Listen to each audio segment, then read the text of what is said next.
So good afternoon friends, welcome to my channel. ఈ రోజు మన క్లాస్లో వచ్చేసి రాష్ట్రపతి యొక్క అత్యవసర అధికారాల గురించి చూద్దాము. అంటే ఎమర్జెన్సీ పవర్స్ అంటారు.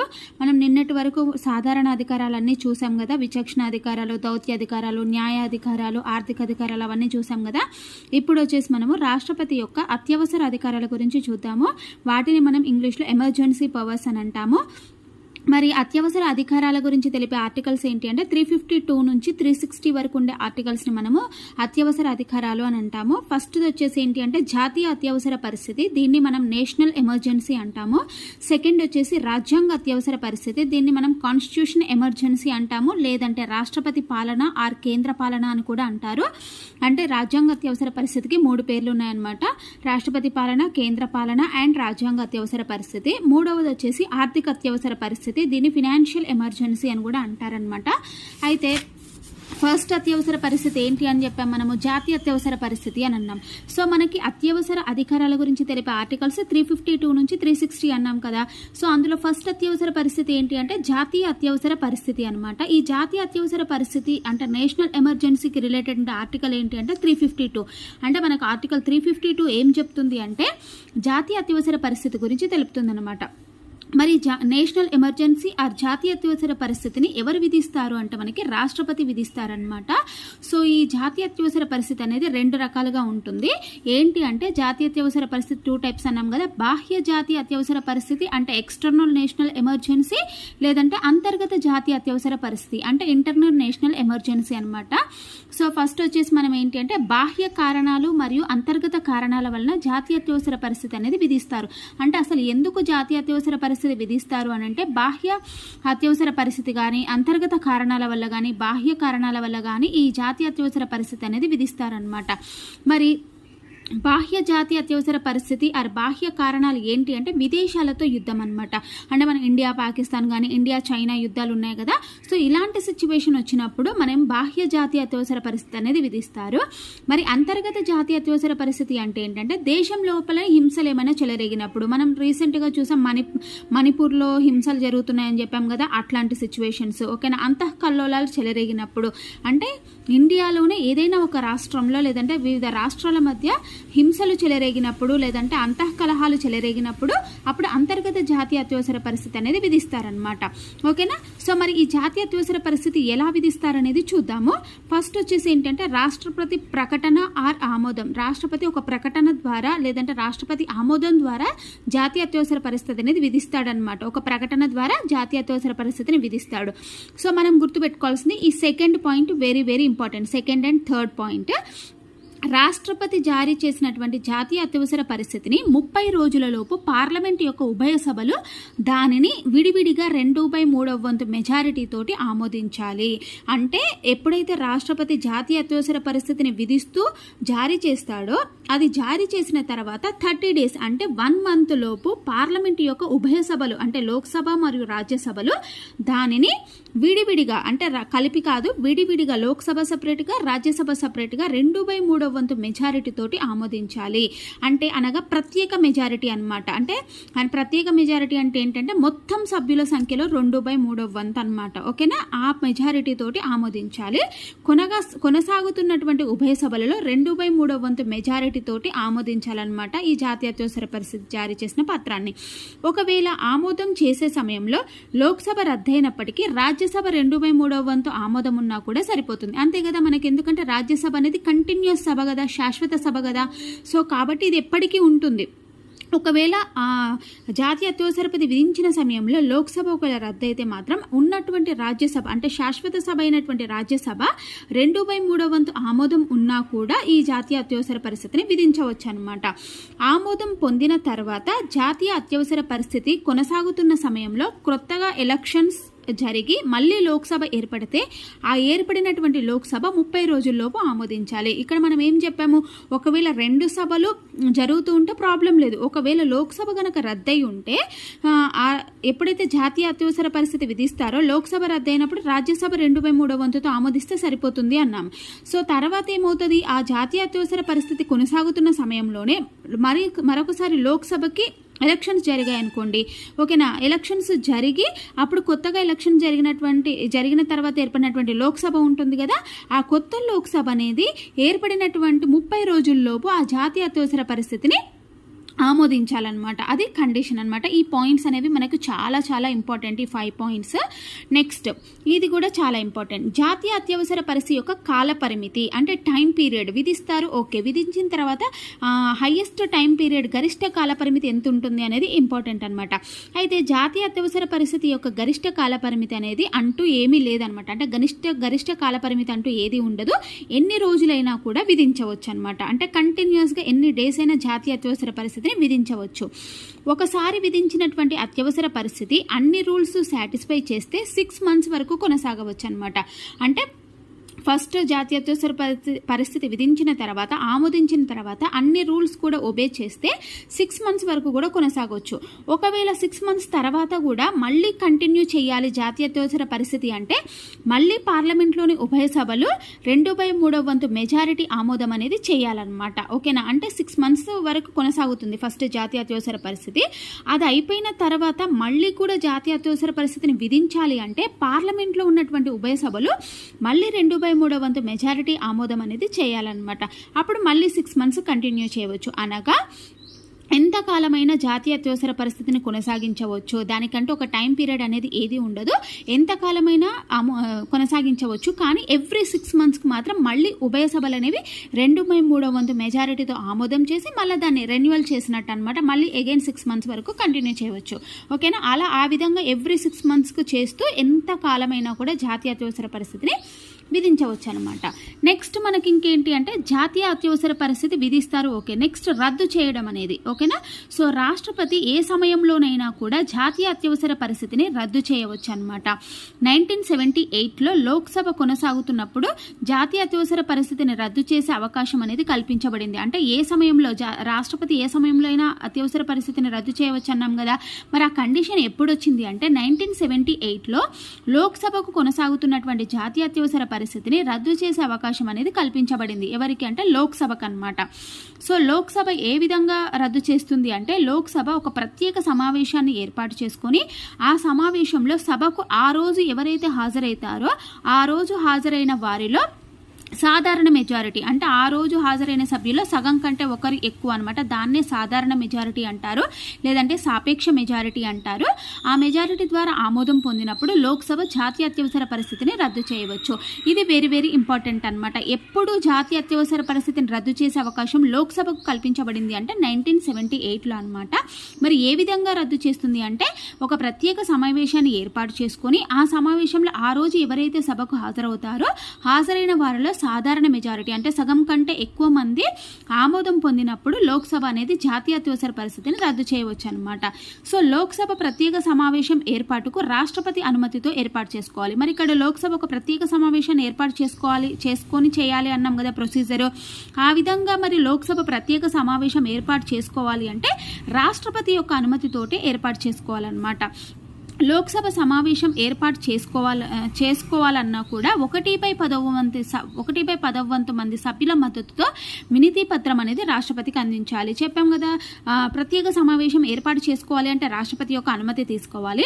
మరి రాష్ట్రపతి అనుమతి ఎలా ఇస్తాడు అని అంటే లోక్సభ ఎప్పుడైతే సమావేశం ఏర్పాటు చేసుకోవాలనుకుంటుందో ఆ సమయంలో 1/10 మంది సభ్యుల యొక్క మద్దతుతో ఒక వినతి పత్రాన్ని రాష్ట్రపతికి అందించాలన్నమాట. ఇట్లా మేము ఒక ప్రత్యేక సమావేశాన్ని ఏర్పాటు చేసుకోవాలి అని చెప్పేసి రాష్ట్రపతికి ఆ వినతి పత్రం అనేది అందజేయాలన్నమాట.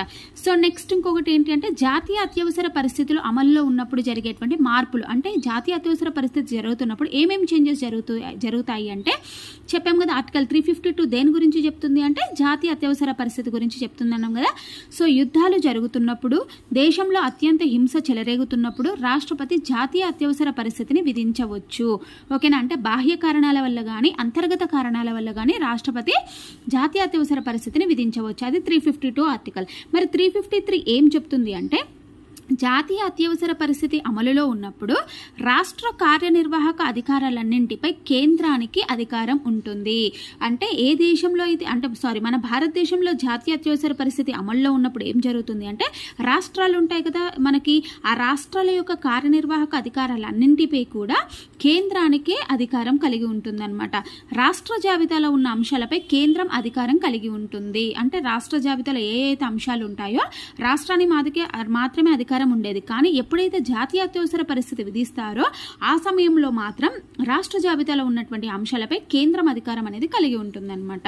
అది 353 గురించి చెప్తుంది. 354 ఏం చెప్తుంది అంటే జాతీయ అత్యవసర పరిస్థితి అమల్లో ఉన్నప్పుడు రాష్ట్ర ఆర్థిక అంశాలపై కేంద్రం అధికారం అనేది కలిగి ఉంటుంది. సో 353 ఏం చెప్తుంది అంటే రాష్ట్ర కార్యనిర్వాహక అధికారాలపై కేంద్రానికి అధికారం ఉంటుంది అని చెప్తే 354 ఏం చెప్తుంది అంటే జాతీయ అత్యవసర పరిస్థితి ఎప్పుడైతే అమల్లో ఉంటుందో అప్పుడు రాష్ట్రం యొక్క ఆర్థిక అంశాలన్నింటిపై కూడా కేంద్రంకి అధికారం అనేది కలిగి ఉంటుంది. అంటే రాష్ట్ర బడ్జెట్ పై కూడా కేంద్రమే ఆధిపత్యం అనేది చెలాయిస్తుంది అనమాట. ఎప్పుడు అంటే జాతీయ అత్యవసర పరిస్థితి అమల్లో ఉన్నప్పుడు. అది 354. మరి 358 ఏం చెప్తుంది? ఇది very very very important article 358 అనేది. సో జాతీయ అత్యవసర పరిస్థితి విధించినప్పుడు 19th ఆర్టికల్కి సంబంధించినటువంటి స్వేచ్ఛా హక్కు అనే ప్రాథమిక హక్కు వెంటనే రద్దవుతుందన్నమాట. 358 ఏం చెప్తుంది అంటే ఎప్పుడైతే దేశంలో జాతీయ అత్యవసర పరిస్థితి విధిస్తారో ఆ సమయంలో 19th ఆర్టికల్ ఉంది కదా మనకి. సో ఈ 19th ఆర్టికల్కి సంబంధించినటువంటి స్వేచ్ఛా హక్కులన్నింటినీ కూడా ప్రాథమిక హక్కులన్నింటినీ కూడా రద్దవుతుందన్నమాట. అంటే సమావేశం ఏర్పాటు చేయాల్సినటువంటి అవసరము ఇవన్నీ కూడా ఏది ఉండదన్నమాట. ఈ హక్కులు 19th ఆర్టికల్ అని మనం జర్మనీ నుండి తీసుకున్నాం కదా, ఈ ఆర్టికల్స్ అన్నీ కూడా ఈ ప్రాథమిక హక్కులన్నింటినీ రద్దవుతుందనే అంశాన్ని మనం జర్మనీ నుండి తీసుకున్నాం అనమాట. అంటే జాతీయ అత్యవసర పరిస్థితి సమయంలో 19th ఆర్టికల్కి సంబంధించినటువంటి స్వేచ్ఛ హక్కులు రద్దవుతాయి అనే అంశాన్ని మనం జర్మనీ నుండి తీసుకున్నాము. మరి 359 ఏం చెప్తుంది అంటే జాతీయ అత్యవసర పరిస్థితి విధించిన వెంటనే 21వ ఆర్టికల్స్ అని అంటే 2021 ఆర్టికల్స్ అని జీవించే హక్కులతో సంబంధం ఉన్నటువంటి ఆర్టికల్స్ కూడా ఎట్టి పరిస్థితుల్లో కూడా రద్దు చేయరాదు. ఇక్కడేమో 19th ఆర్టికల్ రద్దవుతుంది అనే అంశాన్ని మనం జర్మనీ నుండి తీసుకున్నాము 358 ఆర్టికల్. మరి 359 ఏం చెప్తుంది అంటే జాతీయ అత్యవసర పరిస్థితి విధించినప్పుడు మనకి జీవించే హక్కు ఉంటుంది కదా, జీవించే హక్కుకు సంబంధించినటువంటి హక్కులన్నీ కూడా ఎట్టి పరిస్థితుల్లో రద్దు కాదు. ఈ రద్దు కాదు అనే అంశాన్ని, రద్దు చేయరాదు అనే అంశాన్ని ఎక్కడి నుంచి తీసుకున్నామంటే జపాన్ నుంచి. ఇక్కడ రద్దు అవుతుంది 19th ఆర్టికల్కి సంబంధించినటువంటి హక్కులు రద్దు అవుతాయి అనేదేమో జర్మనీ నుండి తీసుకున్నాం అనమాట. అయితే ఇది రద్దు అవుతుంది కాబట్టి ఈ సమావేశం ఏర్పాటు చేయాల్సిన అవసరం ఏమీ లేదు. ఇక్కడ రద్దు చేయరాదు కాబట్టి ఒక ప్రత్యేక సమావేశం ఏర్పాటు చేసి 2021 ఆర్టికల్స్ రద్దు చేయరాదు అని చెప్పేసి రాష్ట్రపతి ఇన్ఫార్మ్ అనేది చేయాలన్నమాట. అంటే రాష్ట్రపతి ఒక ప్రత్యేక సమావేశం ద్వారా జాతీయ అత్యవసర పరిస్థితి కొనసాగుతున్నప్పటికీ 2021 ఆర్టికల్స్ రద్దు చేయరాదు అని చెప్పేసి చెప్తారనమాట. మరి 358ని చెప్పాం కదా జర్మనీ నుండి, 359ని జపాన్ నుండి తీసుకున్నాం అనమాట. ఓకేనా. జాతీయ అత్యవసర పరిస్థితిని కూడా న్యాయ సమీక్షకు గురి చేయవచ్చు. మనకి ఇది కూడా వెరీ వెరీ ఇంపార్టెంట్ అనమాట. జాతీయ అత్యవసర పరిస్థితిని న్యాయ సమీక్ష గురి చేయవచ్చా అంటే గురి చేయవచ్చు. ఓకే. నెక్స్ట్, జాతీయ అత్యవసర పరిస్థితి అమల్లో ఉన్నప్పుడు కేంద్ర రాష్ట్రాలపై ఏ విధంగా ప్రభావం అనేది ఉంటుంది అంటే ఎప్పుడైతే జాతీయ అత్యవసర పరిస్థితి విధిస్తారో ఆ సమయంలో కేంద్ర రాష్ట్ర ప్రభుత్వాల యొక్క కాల పరిమితి 1 సంవత్సరం వరకు పొడిగిస్తారనమాట. అంటే ఎప్పుడు ఒకవేళ కాల పరిమితి ముగుస్తున్నప్పుడు మాత్రమే, ఒకవేళ ఇప్పుడు 5 years ఉంటుంది కదా లోక్సభ, 4 years అయిపోయిన తర్వాత జాతీయ అత్యవసర పరిస్థితి విధించారనుకోండి, ఆ సమయంలో ఎలక్షన్స్ కండక్ట్ చేయడం కుదరదు. కాబట్టి ఆ సమయంలో కేంద్ర రాష్ట్ర ప్రభుత్వాల యొక్క కాల పరిమితిని 1 year వరకు పొడిగించవచ్చు అనమాట. ఈ విధంగా మనకి ఎప్పుడు జరిగింది అనేది కూడా ఇక్కడ ఎగ్జాంపుల్ ఉందని. ఓకే, చూడండి 1952-57 ఎలక్షన్ టైంలో 57 మేలో ఆ పదవి కంప్లీట్ అయిపోతుంది. కానీ 57 మార్చ్లో నేషనల్ ఎమర్జెన్సీ అమల్లో ఉందన్నమాట. అప్పుడు 1 year అనేది ఎక్స్టెండ్ అయింది. అది మనకి ఇంపార్టెంట్ అనమాట. అంటే కాల పరిమితి ముగియడానికి దగ్గరలో ఉన్నప్పుడు మాత్రమే ఎక్స్టెన్షన్ అనేది ఉంటుందన్నమాట. ఓకే.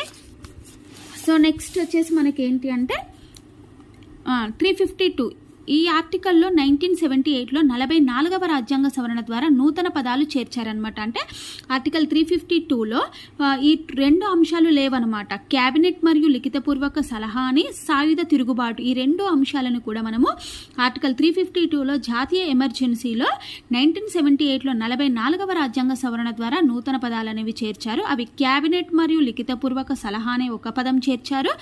నెక్స్ట్ సాయుధ తిరుగుబాటు అనే మరొక పదం కూడా ఈ 352 ఆర్టికల్లో చేర్చారనమాట. మరి ఇండియాలో ఇప్పటి వరకు ఎన్నిసార్లు జాతీయ అత్యవసర పరిస్థితి విధించారు అంటే 3 times విధించారనమాట. ఫస్ట్ 1962లో వచ్చేసి 62 నుంచి 67 వరకు కొనసాగింది. అప్పుడు జవహర్లాల్ నెహ్రూ ప్రైమ్ మినిస్టర్గా ఉన్నారు. 1971లోనేమో 71 నుంచి 77 వరకు కొనసాగింది. ఇవి రెండు కూడా బాహ్య అత్యవసర కారణాల వల్ల, అంటే 1962లో విధించినటువంటి జాతీయ అత్యవసర పరిస్థితి, 1971లో విధించినటువంటి జాతీయ అత్యవసర పరిస్థితి, ఇవి రెండు కూడా బాహ్య కారణాల వల్ల విధించారనమాట. అప్పుడు ప్రైమ్ మినిస్టర్ మనకు జవహర్లాల్ నెహ్రూ. సో 1975లో 75 నుంచి 77 వరకు కొనసాగింది కదా. సో ఈ 2 years జరిగినటువంటి అత్యవసర పరిస్థితి వచ్చేసి అంతర్గత అత్యవసర పరిస్థితి అనమాట. సో ఇప్పుడు చూడండి, 1962లోనేమో చైనాతో యుద్ధం కారణంగా మనకి అత్యవసర పరిస్థితి, బాహ్య అత్యవసర పరిస్థితి అనేది విధించడం జరిగింది.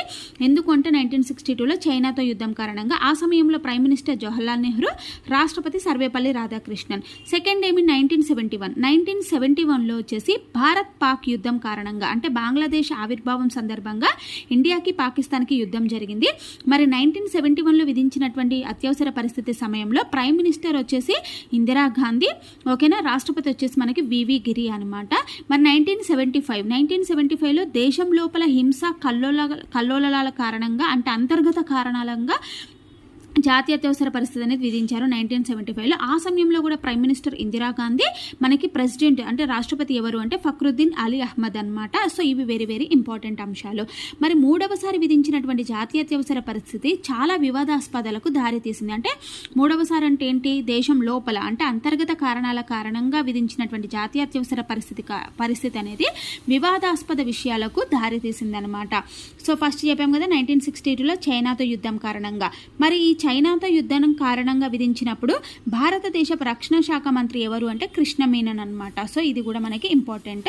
ఇంకా అది స్టోరీ అనమాట, ఇది బ్యాక్గ్రౌండ్ స్టోరీ అనేది జస్ట్ మీకు అర్థమవుతుంది అని అనుకుంటే చదువుకోండి, అది పెద్ద ఇంపార్టెంట్ కాదు. కాకపోతే మనకు ఎందుకు జరిగింది, అసలు ఏంటి, యుద్ధ పరిస్థితి ఎలా వచ్చింది అనడానికి ఇదంతా కూడా ఒక బ్యాక్గ్రౌండ్ స్టోరీ లాగా నేను రాసుకున్నాను, ఓకేనా. So next beyond the lines అనే పుస్తకం రచించింది ఎవరు అంటే కులదీప్ నయ్యర్ అనమాట. సో ఈ బియాండ్ ద లైన్స్ అనే బుక్లో మనకి జాతీయ అత్యవసర పరిస్థితి ఎలా జరిగిందో, యుద్ధం ఎందుకు జరిగిందో అనే అంశాలన్నీ కూడా ఈ బియాండ్ ద లైన్స్ అనే పుస్తకంలో ఉంది. సో దీన్ని రచించింది కులదీప్ నయ్యర్ అనమాట. ఆ సమయంలో కులదీప్ నయ్యర్ చైనాలో భారత రాయబారిగా ఉన్నారనమాట. చైనాలో ఇండియా యొక్క రాయబారిగా కులదీప్ నయ్యర్ నియమితులై ఉన్నారు ఆ సమయంలో. సో 1962 అక్టోబర్ 26న జాతీయ అత్యవసర పరిస్థితి విధిస్తున్నట్లుగా మనకి సర్వేపల్లి రాధాకృష్ణన్ అనౌన్స్ చేశారనమాట. ఎందుకంటే అప్పుడు రాష్ట్రపతి సర్వేపల్లి రాధాకృష్ణన్ కాబట్టి అతను అనౌన్స్ చేశాడు. సో నెక్స్ట్ వచ్చేసి మనకి ఏంటి అంటే ఇవన్నీ కూడా బ్యాక్గ్రౌండ్ స్టోరీ అనమాట, ఇదంతా మనకి ఇంపార్టెంట్ ఏం కాదు, ఓకేనా. ఇది ఏమో క్వశ్చన్. సో ఒకే సమయంలో 2 కారణాల చేత జాతీయ అత్యవసర పరిస్థితి విధించవచ్చు అని రాజ్యాంగంలో ప్రస్తావన కలదు. 1975లో 38వ రాజ్యాంగ సవరణ చట్టం రూపొందించారు. 1975లో 39వ రాజ్యాంగ సవరణ చట్టం రూపొందించారు. పైవన్నీ సరైనవి. మీకు ఈ అత్యవసర పరిస్థితులు 3 రకాల అత్యవసర పరిస్థితులు చదివిన తర్వాత ఈ బిట్కి మీరు ఆన్సర్ చేయగలరు. సో నెక్స్ట్ వచ్చేసి 1971లో జరిగిన యుద్ధ తీవ్రత అనేది 77 వరకు ఉందన్నాం కదా. 1971లో అంటే సెకండ్ టైం జాతీయ అత్యవసర పరిస్థితి విధించినప్పుడు 77 వరకు కొనసాగింది. ఆ సమయంలో భారతదేశ రక్షణ శాఖ మంత్రి ఎవరు అంటే జగ్జీవన్ రావు. ఫస్ట్ టైం విధించినప్పుడు రక్షణ శాఖ మంత్రి అని అన్నాం కదా, అప్పుడు ఎవరు అంటే కృష్ణ మీనన్ అనమాట. మరి సెకండ్ టైం విధించినటువంటి జాతీయ అత్యవసర పరిస్థితి సమయంలో 1971లో రక్షణ శాఖ మంత్రి ఎవరు అంటే జగ్జీవన్ రావు. సో దాన్ని విధించినటువంటి రాష్ట్రపతి ఎవరు అంటే వివి గిరి, మనకు తెలుసు. ఇప్పుడు థర్డ్ టైం 1975లో నేషనల్ ఎమర్జెన్సీ విధించారు కదా, దానికి గల కారణాలు ఏంటి. 1971లోనేమో నేషనల్ ఎమర్జెన్సీని విధించడము బాహ్య కారణము, 1975లో నేషనల్ ఎమర్జెన్సీ విధించడానికి కారణం అంతర్గత కారణం అన్నాం కదా. అంటే దేశంలో ఒకే సమయంలో 2 వేరువేరు కారణాల చేత నేషనల్ ఎమర్జెన్సీ విధించినట్టు అనౌన్స్ చేయాలన్నమాట. 1975 జూన్ 26న ఫక్రుద్దీన్ అలీ అహ్మద్ అప్పటి రాష్ట్రపతికి ఇందిరాగాంధీ చెప్పిందనమాట, నేషనల్ ఎమర్జెన్సీ విధించమని చెప్పేసి అప్పటి రాష్ట్రపతి అయిన ఫక్రుద్దీన్ అలీ అహ్మద్కి చెప్పిందనమాట. అంటే ఇక్కడ దేశంలో ఒకే సమయంలో 2 వేరువేరు కారణాల చేత నేషనల్ ఎమర్జెన్సీ విధించవచ్చు. అంటే ఇక్కడ మన కింద ఒక బిట్ ఉంది చూసారా, ఒకే సమయంలో 2 కారణాల చేత జాతీయ అత్యవసర పరిస్థితి విధించవచ్చని రాజ్యాంగంలో కలదు అని అన్నారు కదా. సో ఆ అంశం గురించి అనమాట. మరి 1971లో జరిగినటువంటి ఎలక్షన్స్, మనకు 1971లో ఎలక్షన్స్ జరిగాయి అనమాట. 5th లోక్సభ ఎలక్షన్స్ అనేవి 1971లో జరిగినాయి. ఆ ఎన్నికల్లో మనకి ఇందిరాగాంధీ సో మధ్యప్రదేశ్ రాయ్బరేలీ నుండి పోటీ చేశారనమాట. ఇందిరాగాంధీ ప్రత్యర్థిగా రాజ్ నారాయణ పోటీ చేశాడు. సో ఈ ఎలక్షన్స్లో ఏంటి అంటే 545 లోక్సభ స్థానాల్లో 300 పైగా కాంగ్రెస్ గెలిచిందనమాట. సో దీంతో రాజ్ నారాయణ అలహాబాద్ కోర్టులో కేసు వేశాడనమాట. సో రిగ్గింగ్ జరిగింది అని చెప్పేసి, దానికి కారణం ఇందిరాగాంధీ అని చెప్పేసి ఇందిరాగాంధీ మీద Raj Narayana case వేశాడనమాట. So case వేసినప్పుడు 1971లో కేసు వేస్తే ఆ తీర్పు 1975 జూన్ 12న హైకోర్టు తీర్పు ఇచ్చిందనమాట. సో ఆ తీర్పు ఇచ్చినటువంటి అలహాబాద్ హైకోర్టు న్యాయమూర్తి ఎవరు అంటే జగన్మోహన్ లాల్ సిన్హా అనమాట. ఏమని తీర్పిచ్చాడు అంటే ఇందిరాగాంధీ యొక్క ఎన్నిక అనేది చెల్లదు, 2 సంవత్సరాలు జైలు శిక్ష ఉంటుంది, తనకి 6 సంవత్సరాల వరకు తిరిగి ఎలక్షన్స్కి పోటీ చేయకూడదు అని చెప్పేసి తీర్పిచ్చిందనమాట మనకి అలహాబాద్ హైకోర్టు. అయితే హైకోర్టు ఇచ్చినటువంటి తీర్పును సుప్రీంకోర్టులో ఇందిరాగాంధీ సవాల్ చేసింది. ఈ కేసులో ఇందిరాగాంధీ తరపున సుప్రీంకోర్టులో వాదించిన న్యాయవేత్త ఎవరు అంటే నాని ఫాల్కివాలా. సో రాజ్ నారాయణ తరపున సుప్రీంకోర్టులో వాదించిన న్యాయమూర్తి ఎవరు అంటే శాంతిభూషణ్ అనమాట. సో కోర్టు బోనులో నిలబడ్డటువంటి మొట్టమొదటి ప్రైమ్ మినిస్టర్ ఎవరు అని అంటే మనకి Indira Gandhi. So June 24న supreme court final తీర్పు ఇచ్చింది. సో అప్పుడు తీర్పు ఇచ్చినటువంటి సుప్రీంకోర్టు ప్రధాన న్యాయమూర్తి ఎవరు అంటే కృష్ణ అయ్యర్ అనమాట. అంటే ఫైనల్ తీర్పు ఇచ్చింది కృష్ణ అయ్యర్ తీర్పు ఇచ్చారు. ఏమని తీర్పు ఇచ్చారు అంటే మధ్యప్రదేశ్ మనకి ఇందిరాగాంధీ ఎన్నిక అనేది చెల్లదు, అలహాబాద్ హైకోర్టు ఇచ్చినటువంటి తీర్పును సమర్థిస్తున్నాం. అంటే అలహాబాద్ హైకోర్టు కూడా ఏమని తీర్పు ఇచ్చింది అంటే ఇందిరాగాంధీ ఎలక్షన్ అనేది చెల్లదు అని తీర్పునిచ్చింది అనమాట. ఓకేనా. అయితే ఈ సుప్రీంకోర్టు ఏమని తీర్పిచ్చింది అంటే అలహాబాద్ హైకోర్టు ఇచ్చినటువంటి తీర్పును మేము కూడా సమర్థిస్తున్నాము, ఆ ఎన్నిక అనేది చెల్లదు, కానీ ప్రధానమంత్రిగా ఉండవచ్చు అని చెప్పి తీర్పిచ్చింది అనమాట. సో పార్లమెంటు సమావేశాలకు అటెండ్ కావచ్చు, కానీ పార్లమెంట్ ఓటింగ్ నిర్వహిస్తే మాత్రం ఓటింగ్ వేసే అధికారం ఇందిరాగాంధీకి లేదు అని చెప్పేసి తీర్పిచ్చింది అనమాట సుప్రీంకోర్టు. అంటే ఆమె ఎన్నిక చెల్లదు, కానీ ఆమె ప్రైమ్ మినిస్టర్గా ఉండవచ్చు, అట్లాగే పార్లమెంట్లో సమావేశాలకు కూడా ఆమె అటెండ్ అవ్వచ్చు, కానీ పార్లమెంట్ ఓటింగ్కి నిర్వహిస్తే మాత్రం ఓటు వేసే అధికారం లేదు అని తీర్పిచ్చింది అనమాట. ఓకేనా. సో అప్పుడు ఏం చేసింది ఇందిరాగాంధీ అంటే 38వ రాజ్యాంగ సవరణ చట్టం 1975లో చేసింది, 39వ రాజ్యాంగ సవరణ చట్టం 1975లో చేసింది. ఇందాక మనకు బిట్ ఉంది చూసారా, ఇక్కడ చూసాం కదా ఒక బిట్ అనేది మనము, ఇదిగోండి 1975లో 38వ రాజ్యాంగ సవరణ చట్టం, 1975లో 39వ రాజ్యాంగ చట్టం రూపొందించాలని ఆ పాయింట్ మనకి ఇక్కడ వచ్చిందనమాట. ఓకేనా. సో ఏంటి అంటే మనకి 2 రకాల రాజ్యాంగ సవరణలు అనేది చేసిందనమాట. 38వ రాజ్యాంగ సవరణ చట్టం 1975, 39వ రాజ్యాంగ సవరణ చట్టం 1975లో చేసింది ఇందిరాగాంధీ. మరి 38వ రాజ్యాంగ సవరణ చట్టం ఏంటి అంటే 38వ రాజ్యాంగ సవరణ చట్టం ద్వారా 352(9) అనే ఆర్టికల్ని చేర్చిందనమాట. అంటే 352 ఆర్టికల్లో సబ్సెక్షన్ 9 అనే ఆర్టికల్ని చేర్చింది. ఇందులో బాహ్య అత్యవసర పరిస్థితుల్లో నేషనల్ ఎమర్జెన్సీ విధించినప్పుడు అంతర్గత కారణాల చేత కూడా నేషనల్ ఎమర్జెన్సీ విధించవచ్చు. అంటే ఎప్పుడైతే బాహ్య అత్యవసర పరిస్థితుల్లో నేషనల్ ఎమర్జెన్సీ విధిస్తారో ఆ సమయంలో దేశంలో కూడా ఏమైనా కల్లోలాలు జరిగితే అంతర్గత కారణాల చేత కూడా నేషనల్ ఎమర్జెన్సీ అనేది విధించవచ్చు. అనగా ఒకే సమయంలో 2 వేర్వేరు కారణాల చేత నేషనల్ ఎమర్జెన్సీని విధించవచ్చు అని చెప్పేసి 38వ రాజ్యాంగ సవరణ చట్టం ద్వారా 352(9) ఆర్టికల్ని చేర్చింది. మనం ఇందాక ఇచ్చిన బిట్లో కూడా ఆ ఆన్సర్ కూడా రైట్ అనమాట. నేషనల్ ఎమర్జెన్సీ సమయంలో రాష్ట్రపతి చేసే ఆర్డినెన్స్ ఏ కోర్టులో కూడా సవాల్ చేయకూడదు, ఇది కూడా చేర్చిందనమాట ఈ ఆర్టికల్లో. 352(9) ఆర్టికల్లో ఏం చేర్చింది అంటే ఒకవేళ నేషనల్ ఎమర్జెన్సీ విధించినప్పుడు రాష్ట్రపతి ఏమైనా ఆర్డినెన్స్ జారీ చేస్తే ఆ ఆర్డినెన్స్ని కోర్టులో సవాల్ చేయకూడదు అని చెప్పేసి 38వ రాజ్యాంగ సవరణ చట్టం తీసుకొచ్చిందనమాట. మరి 39వ రాజ్యాంగ సవరణ చట్టం ఏంటి అంటే, సో ఈ డేట్స్ కూడా గుర్తుపెట్టుకోండి, 38వది వచ్చేసి 1975 ఆగస్టు 1న, 39వ రాజ్యాంగ సవరణ చట్టం వచ్చేసి 1975 ఆగస్టు 10న అనమాట. సో 39వ రాజ్యాంగ సవరణ చట్టం ఏం చెప్తుంది అంటే ప్రధానమంత్రి పదవిలో ఉన్న వ్యక్తి ఎన్నిక తప్పు అని ఏ న్యాయస్థానాల్లో కూడా సవాల్ చేయరాదు. ఎందుకంటే ఇంతకుముందు హైకోర్టు అలహాబాద్ హైకోర్టుకి వెళ్ళాడు కదా రాజ్ నారాయణ, ఎందుకు ఇందిరాగాంధీ ఎన్నిక చెల్లదు, ఆమె రిగ్గింగ్కి పాల్పడింది అని వెళ్ళాడు కదా. కాబట్టి ఇందిరాగాంధీ ఏం చేసిందంటే తనకు అనుకూలంగా మార్చుకుందనమాట. అంటే ప్రధానమంత్రి పదవిలో ఉన్నటువంటి వ్యక్తి యొక్క ఎన్నిక చెల్లదు అని చెప్పేసి, ఆ ఎన్నిక తప్పు అనేసి ఏ న్యాయస్థానాల్లో కూడా సవాల్ చేయరాదు అని చెప్పేసి 39వ రాజ్యాంగ సవరణ చట్టాన్ని తీసుకొచ్చారు ఇందిరాగాంధీ. అతి ఎక్కువ కాలం లోక్సభ కంటిన్యూ అయింది ఇదే అనమాట. 1971 నుంచి 77, 6 ఇయర్స్ అనేది జరిగింది. 1977లో ఎలక్షన్స్ జరిగాయి. అందులో మళ్ళీ జనతా పార్టీ అనేది అధికారంలోకి వచ్చిందని మనకందరికీ తెలుసు. మొట్టమొదటిసారి ఒక కాంగ్రెసేతర పార్టీ అధికారంలో వచ్చింది. మొరార్జీ దేశాయ్ ప్రైమ్ మినిస్టర్ అనేది అయ్యారనమాట. ఓకేనా. సో మొరార్జీ దేశాయ్ ఇందిరాగాంధీ అక్రమాలపై షా కమిషన్ని ఏర్పాటు చేశాడు. ఎందుకంటే ఆమె తనకు అనుకూలంగా రాజ్యాంగ సవరణ చట్టాలను మారుస్తూ వెళ్ళింది కాబట్టి కాబట్టి మొరార్జీ దేశాయ్ ఏం చేశాడంటే ఇందిరాగాంధీ యొక్క అక్రమాలపై షా కమిషన్ని ఏర్పాటు చేశాడనమాట. సో 1975లో షా కమిషన్ అనేది ఏర్పాటైంది. 78లో తన నివేదిక అనేది సమర్పించడం అనేది జరిగిందనమాట. సో 1977 ఎలక్షన్స్లో ఇందిరాగాంధీ ఓడిపోవడానికి గల కారణాలు ఏంటి అంటే నేషనల్ ఎమర్జెన్సీ సమయంలో చాలా అక్రమాలు చేసింది, రాజ్యాంగ సవరణ చట్టాలను చేంజ్ చేసింది, రాజ్యాంగ సవరణ చట్టాలను యాడ్ చేసింది. అట్లాగే ఈ ఇందిరాగాంధీ యొక్క కొడుకైన సంజయ్ గాంధీ యొక్క దురాగతాలు కూడా ఈమె ఓడిపోవడానికి గల కారణాలన్నమాట. అలాగే జాతీయ అత్యవసర పరిస్థితి కాలంలో రాష్ట్రపతి కేంద్ర ఉమ్మడి జాబితాలోని అంశాలపైనే కాక రాష్ట్ర జాబితాలోని అంశాలపై కూడా ఆర్డినెన్స్ జారీ చేయవచ్చు.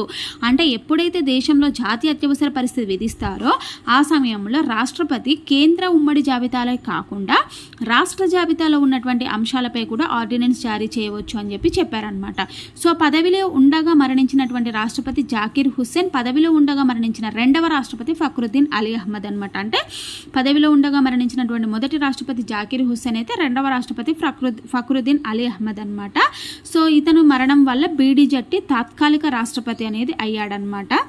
అట్లాగే రెండవ జాతీయ అత్యవసర పరిస్థితులు అంటే 2 రకాల జాతీయ అత్యవసర పరిస్థితులను రద్దు చేసిన తాత్కాలిక రాష్ట్రపతి ఎవరు అంటే బీడీ జట్టి అనమాట.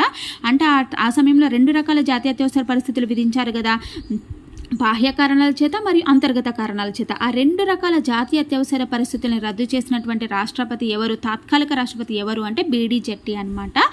అయితే మొరార్జీ దేశాయ్ ప్రభుత్వం వచ్చింది కదా, మొరార్జీ దేశాయ్ ప్రభుత్వం 1978లో 44వ రాజ్యాంగ సవరణ ద్వారా సాయుధ తిరుగుబాటు, క్యాబినెట్ లిఖితపూర్వక అమలు అనే ఈ 2 అంశాలు కూడా 352 అనే ఆర్టికల్లో చేర్చాడనమాట మొరార్జీ దేశాయ్. దీనితో నేషనల్ ఎమర్జెన్సీ విధించాలి అంటే ప్రైమ్ మినిస్టర్ లిఖితపూర్వకంగా నేషనల్ ఎమర్జెన్సీ విధించాలంటే లిఖిత పత్రం అనేది రాష్ట్రపతికి అందించాలి అనే అంశాన్ని 1978లో 44వ రాజ్యాంగ సవరణ ద్వారా ఈ 2 అంశాలను కూడా చేర్చడం అనేది జరిగింది. సో 1978లో 44వ రాజ్యాంగ సవరణ ద్వారా ఇంకొక అంశాన్ని కూడా చేర్చారు. అదేంటి అంటే బాహ్య జాతీయ అత్యవసర పరిస్థితి విధించినప్పుడు మాత్రమే 19th ఆర్టికల్కి సంబంధించినటువంటి స్వేచ్ఛలు రద్దు అవుతాయి. కానీ అంతర్గత జాతీయ అత్యవసర పరిస్థితి విధించినప్పుడు వెంటనే 19వ నిబంధనకు సంబంధించినటువంటి స్వేచ్ఛలు రద్దు కావు. అయితే ఇంతకు ముందు మనకు 1978 కంటే ముందు ఏంటి అంటే అది బాహ్య అత్యవసర పరిస్థితి అయినా అంతర్గత అత్యవసర పరిస్థితి అయినా కూడా 19th ఆర్టికల్కి సంబంధించినటువంటి స్వేచ్ఛలన్నీ రద్దయ్యేవి.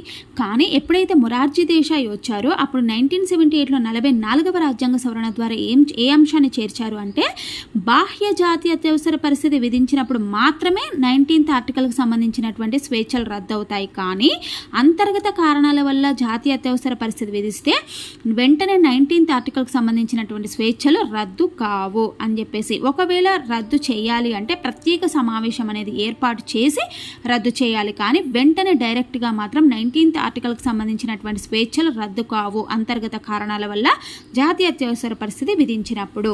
ఓకేనా. సో ఇవి వచ్చేసి మనకి మల్టిపుల్ చాయిస్ క్వశ్చన్ అనమాట. బాహ్య అత్యవసర పరిస్థితి కాలంలో 19th ఆర్టికల్కి రద్దుకు సంబంధించినటువంటి చట్టాలు అమల్లో వెంటనే అమల్లోకి వస్తాయి అని, అంతర్గత అత్యవసర పరిస్థితి కాలంలో 19th ఆర్టికల్లో ఉన్నటువంటి స్వేచ్ఛలు వెంటనే రద్దు అవుతాయని చెప్పేసి 44వ రాజ్యాంగ సవరణ పేర్కొంటుంది. A and B none of these అనమాట.